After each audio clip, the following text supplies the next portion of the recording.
सो हम लोग previous video में देखे हुए थे ओवरव्यू, जो आपके चैप्टर का जो था ओवरव्यू वो हम बताए थे। आज अब आपको जो बताने जा रहे हैं वो है इंट्रोडक्शन।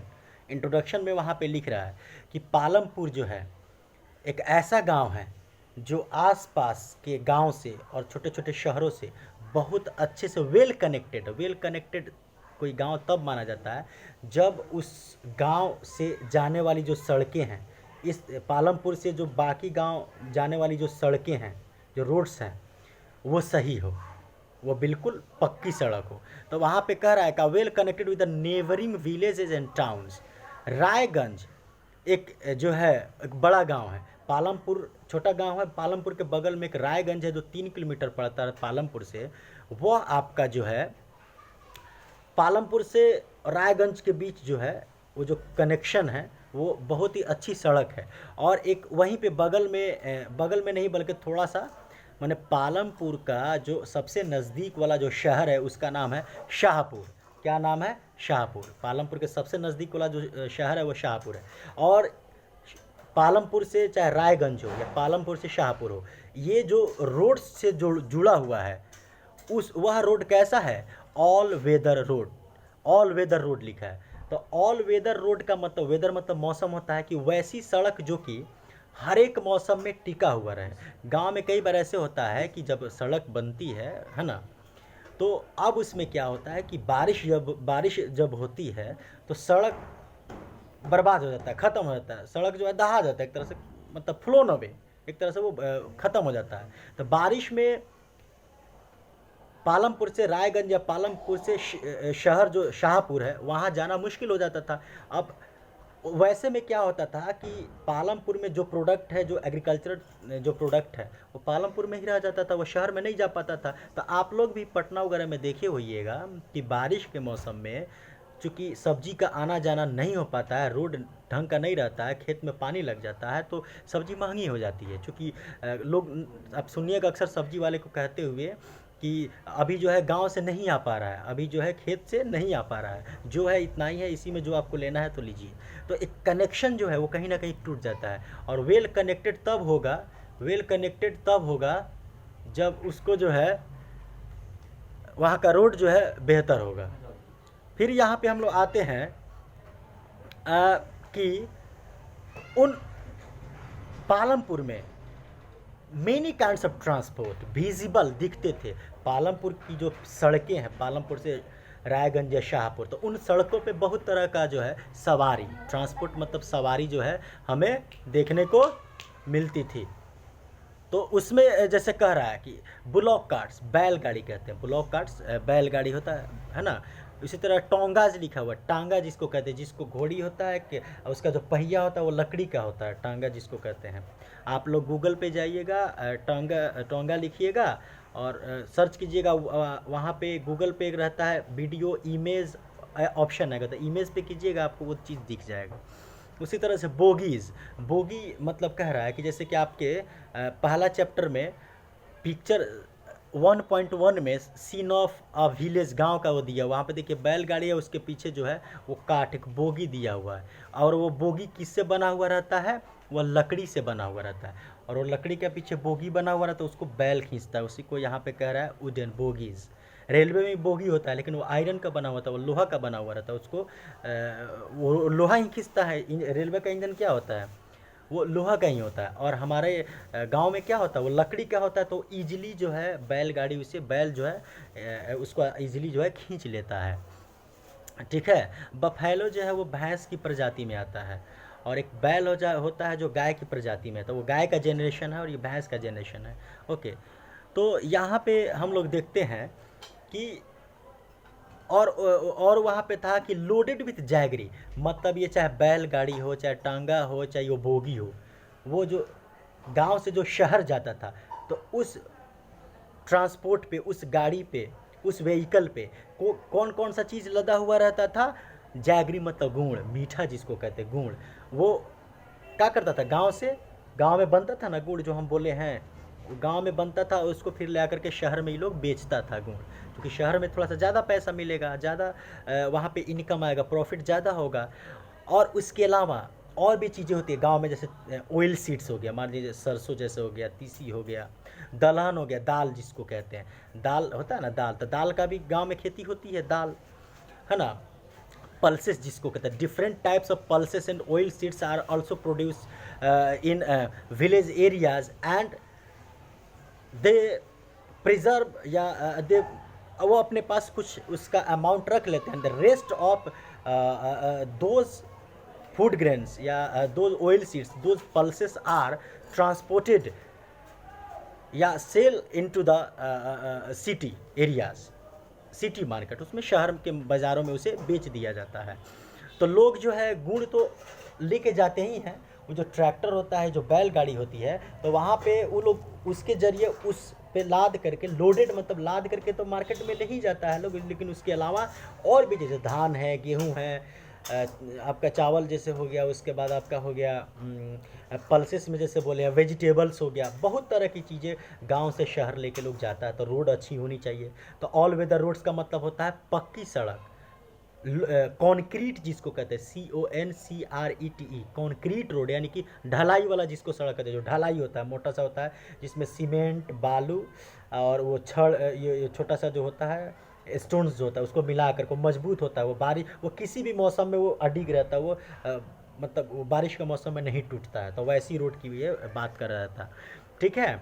और उसके बाद जो है, उसके अलावा और भी कौन सी गाड़ी चलती थी, मोटर व्हीकल्स, मोटर व्हीकल्स यानी कि वह गाड़ी जिसमें मोटर लगा हुआ रहता है और उसको कोई पुल नहीं करता, कोई पुश नहीं करता, कोई उसे खींचता नहीं है, चाहे बैल हो या जानवर हो, बल्कि वो एक बार स्टार्ट करते हुए ऑटोमेटिक वो चलता है, इसीलिए उसको ऑटोमोबाइल कहते हैं। ऑटोमेटिक मोबिलिटी मतलब वैसी गाड़ी जिसमें ऑटोमेटिक स्वतः, और मोबिलिटी मतलब गति हो, वह स्वतः चलती हो, जैसे तो स्वतः चलती, जैसे मोटरसाइकिल हो गया जिसको हम लोग बाइक कहते हैं, स्कूटी कहते हैं, टू व्हीलर्स जिसको कहते हैं, जीप हो गया, है ना, जीप फोर व्हीलर हो गया। उसी तरह से ट्रैक्टर्स हो गया, ट्रैक्टर जो आपके पिक्चर में दिया हुआ है बैलगाड़ी के पीछे वाला, ट्रक हो गया, ट्रक बड़ा सा होता है, ट्रक जो है बड़ा सा होता है।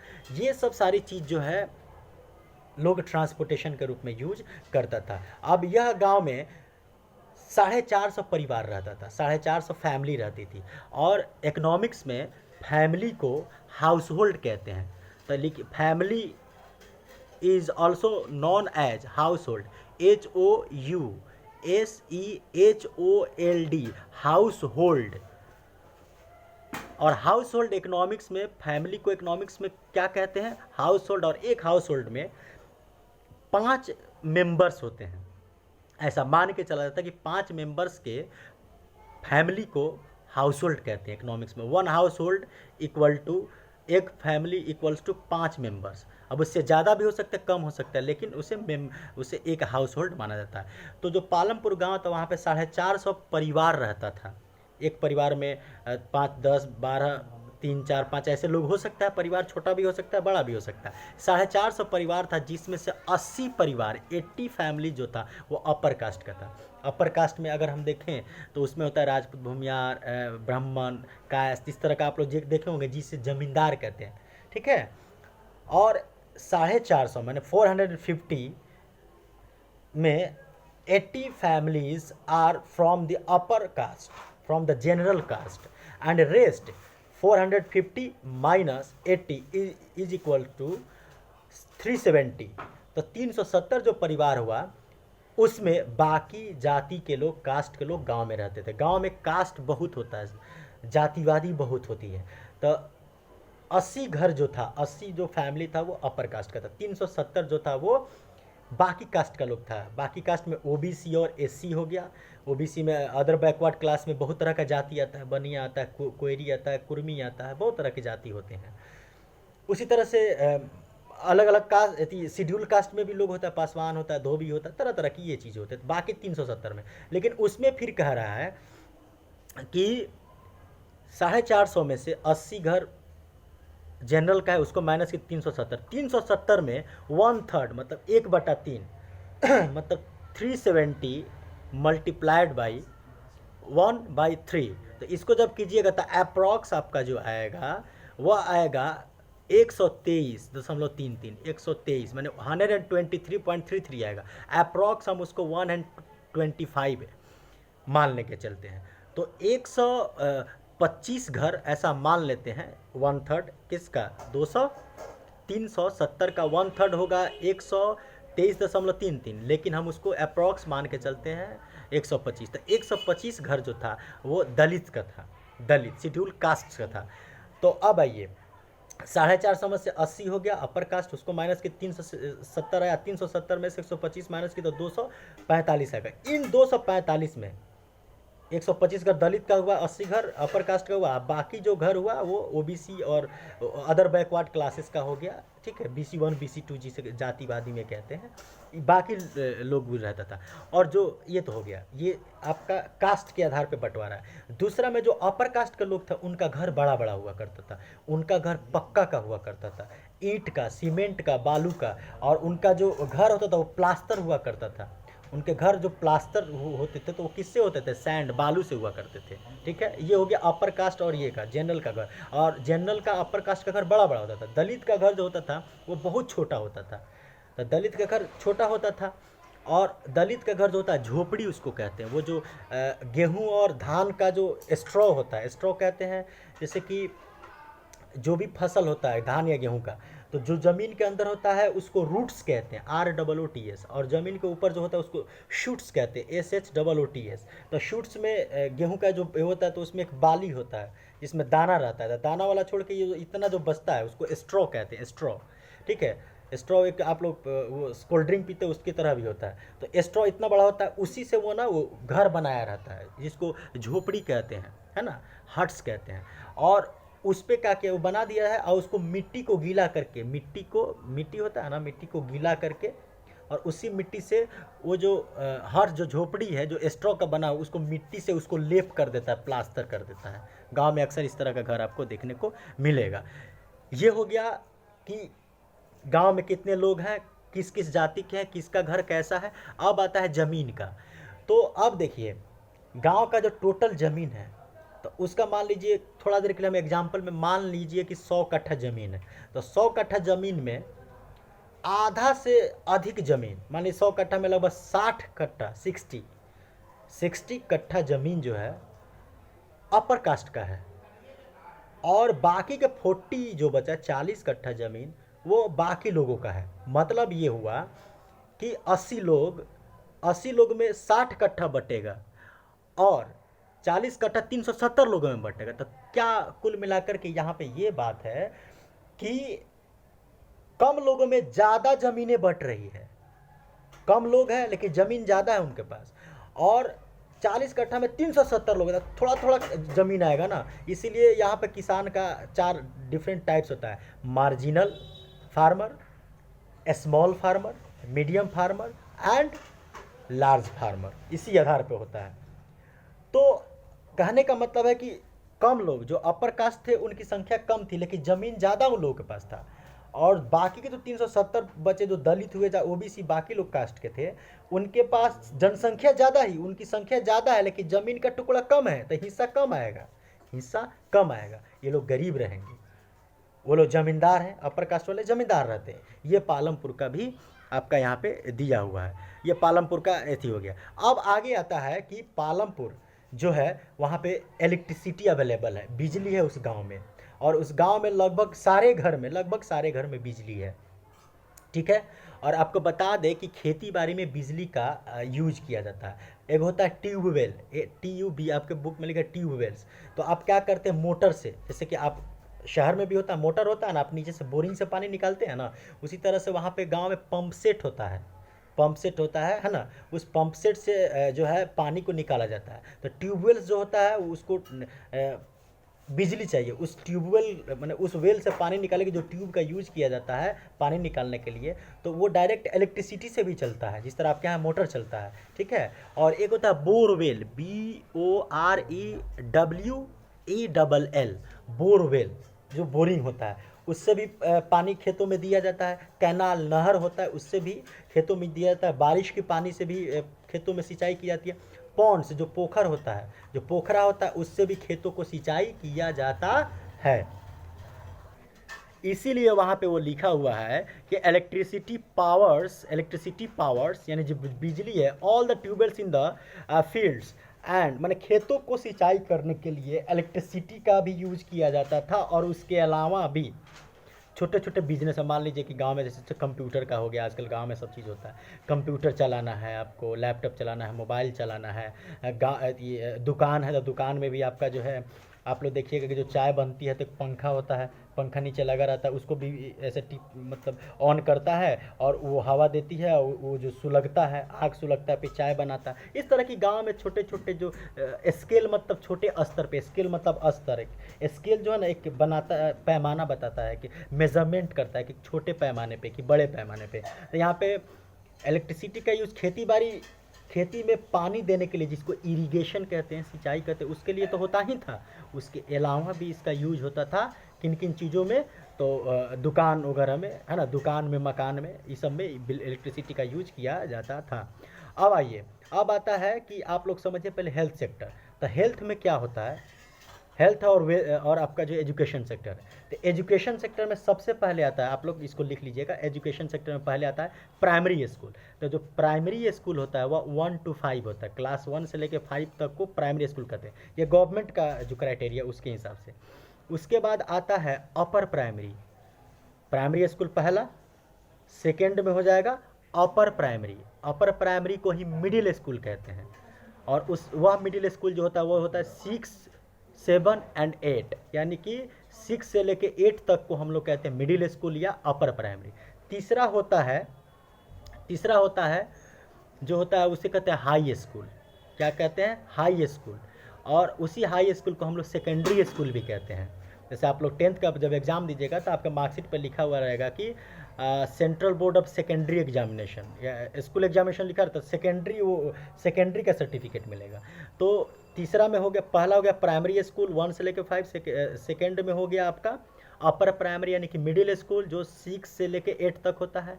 और उसके बाद होता है तीसरा हाई स्कूल जो कि आपका 9th and 10th होता है। 9th and 10th को जो है हाई स्कूल कहते हैं, ठीक है, उसको सेकेंडरी स्कूल भी कहते हैं। अब चौथा जो होता है वह होता है हायर सेकेंडरी। हायर सेकेंडरी चौथा में, फोर्थ क्या हो गया? हायर सेकेंडरी, जिसको उसी हायर सेकेंडरी को हम लोग कहते हैं +2 लिखा रहता है, ठीक है, +2, या उसको 10+2 कहते हैं, या उसी को इंटरमीडिएट कहते हैं, इंटरमीडिएट कॉलेज भी कहते हैं, ठीक है। चौथा में +2 कहते हैं या 10+2 कहते हैं या इंटरमीडिएट कहते हैं। और उसके बाद उसी को हम लोग कहते हैं इंटर, है ना, इंटरमीडिएट कॉलेज कहते हैं, इंटर कॉलेज भी उसको कहा जाता है, ठीक है। तो यहाँ पे 11th and 12th की पढ़ाई होती है। उसके बाद आता है, अगला आता है ग्रेजुएशन की पढ़ाई। आपका जो पाँचवा आता है वो होता है ग्रेजुएशन। तो उसमें आपका ग्रेजुएशन का डिग्री होता है। पाँचवा जो आपका नंबर आता है वो होता है ग्रेजुएट का डिग्री। तो अगर आप प्लेन डिग्री लेते हैं तो उसको कहते हैं BA, bachelor of arts, BSc, bachelor of science, BCom, bachelor of commerce. तो उससे BA, BSc, BCom। मेडिकल में जाइएगा तो MBBS होता है, इंजीनियरिंग में जाइए तो BTech होता है, बीटेक इंजीनियरिंग होता है ना। उसी तरह से बिजनेस में जाइए तो BBA होता है, BBA, bachelor in business administration. उसी तरह से BCA होता है, bachelor in computer application, BCA। ये सब डिग्री हो गया। इसको बैचलर डिग्री भी कहते हैं, इसको ग्रेजुएशन भी कहते हैं, है ना। इसको डिग्री कॉलेज के भी नाम से जाना जाता है। और इसका एक और नाम है UG, अंडर ग्रेजुएट। तो ये जो होता है यहाँ पे लोग, यह 3 साल का भी, यह मेनली 3 साल का होता है। मेडिकल में 5 साढ़े 5 साल, इंजीनियरिंग में 4 साढ़े 4 साल, ये चीज़ हो गया। तो ये आपका हायरार्की हुआ। और एक होता है, छठा होता है PG, पोस्ट ग्रेजुएट। इसको मास्टर्स डिग्री कहते हैं, MASTERS डिग्री, मास्टर्स डिग्री होती, वहाँ से किया जाता है। यानी कि वहाँ से जो किया जाता है MA, MSc, MCom, इंजीनियरिंग में जाइए तो MTech होता है, मेडिकल में भी मास्टर डिग्री होता है, यहाँ से किया जाता है। ये यूनिवर्सिटी में भी किया जाता है, ठीक है। तो ये हो गया। उसके बाद आता है PhD वाला जो होता है, वो भी यूनिवर्सिटी में होता है। तब PhD, डॉक्टर ऑफ फिलॉसफी, अलग अलग सब्जेक्ट में PhD किया जाता है। मेडिकल में जहाँ तक हमको याद है PhD को MD कहा जाता है, जो मेडिकल में कहते हैं MD, डॉक्टर ऑफ मेडिसिन। और उसके बाद एक लास्ट होता है डिलीट, डॉक्टर ऑफ लिटरेचर, मतलब लास्ट डिग्री होता है। ये आपका एजुकेशन का आपका जो है क्या हो गया, हायरार्की हो गया। तो एजुकेशन में प्राइमरी, अपर प्राइमरी यानी कि मिडिल स्कूल, फिर हाई स्कूल के बाद आपका +2 आता है, इंटरमीडिएट जिसको कहते हैं, उसके बाद ग्रेजुएट आप होते हैं, मतलब ग्रेजुएशन का डिग्री करते हैं, उसके बाद मास्टर्स का डिग्री करते हैं, MA MSc वगैरह करते हैं, उसके बाद आता है PhD करते हैं, उसके बाद फिर एक लास्ट वाला आता है डिलीट करते हैं। ओके, ये सब सारा आपका डिग्री हुआ। उसी तरह से आपका जो है हेल्थ सेक्टर के बारे में है, तो हेल्थ सेक्टर के बारे में आपको हम नेक्स्ट वीडियो में बताएंगे। Thank you.